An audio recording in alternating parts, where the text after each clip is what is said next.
Halo teman-teman, di sini saya akan menjelaskan soal yang diberikan oleh Pak Rades, yaitu ulangan sejarah. Soal yang pertama, tuliskan 3 pemberontakan yang ada di Majapahit. Jadi pemberontakan yang ada di Majapahit yang pertama yaitu pemberontakan Ranggawale, pemberontakan Lembu Sofa, dan pemberontakan Nambi. Baik, soal yang kedua yaitu urutkan raja-raja di kerajaan Singasari. Raja yang pertama di kerajaan Singasari ialah Ken Arok, raja yang kedua Hanuspati, raja yang ketiga Tohjaya, raja keempat Winuswardarna, dan raja yang terakhir adalah Kertanegara. Soal ketiga adalah jelaskan 2 dinasti Mataram kuno bercorak dan buktinya. Jadi 2 dinasti Mataram kuno yaitu yang pertama dinasti Sanjaya bercorak Hindu dan Syailendra bercorak Buddha. Jadi bukti-buktinya yaitu yang pertama Candi Prambanan dan yang kedua Candi Borobudur. Soal yang keempat ialah tuliskan 4 faktor penyebab kerajaan Hindu dan Buddha di Nusantara. Yang pertama menurunnya kekuatan Hindu dan Buddha, yang kedua pewaris tahta yang tidak cakap, 3 perang saudara, 4 melemahnya ekonomi dan militer. Keenam, jelaskan apa yang dimaksud dengan perabatan 0.0 Islam di Nusantara beserta daerahnya. Jadi, penduduk Barus yang bermukaan di kawasan pesisir mayoritas memeluk agama Islam.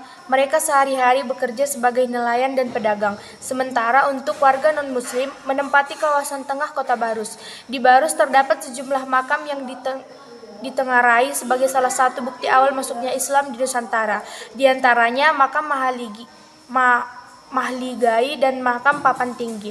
Makam Mahligai didirikan oleh Tuan Sheikh Syed yang jenazahnya juga dimakamkan di kompleks tersebut.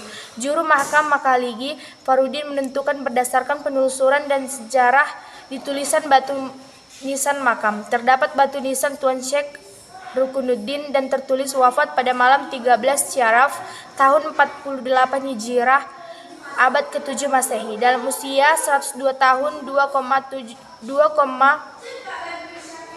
bulan 10 hari. Dari data tersebut menurutnya dapat ditarik kesimpulan bahwa Islam masuk ke Barus sekitar abad 7 Masehi.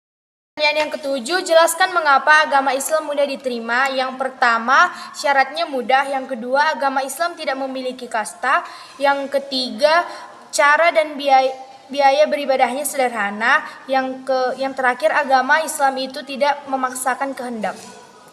Pertanyaan yang kedelapan, jelaskan proses islamisasi melalui jalur perkawinan dan pendidikan. Melalui perkawinan.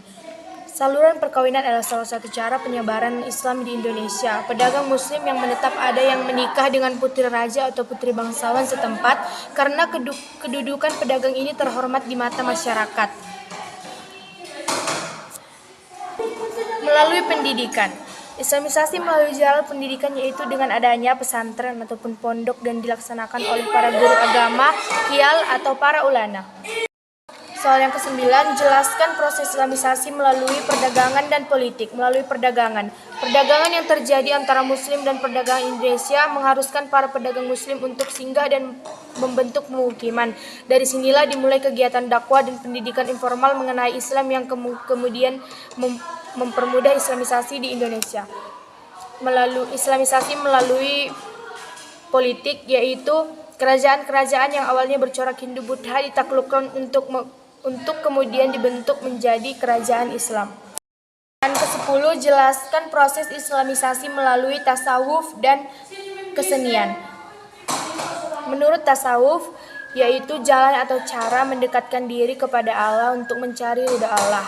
Melalui kesenian, yaitu salah satu contoh penyebaran Islam melalui kesenian yaitu seni bangunan, seni pahat dan seni ukir, seni tari, musik dan seni sastra. Misalnya dalam seni ukir terlihat dalam bangunan Masjid Agung Demak dan Masjid Sang Pencipta Rasa di Cirebon kesenian yang yakni wayang kulit. Baiklah, sekian dari materi yang saya berikan. Terima kasih.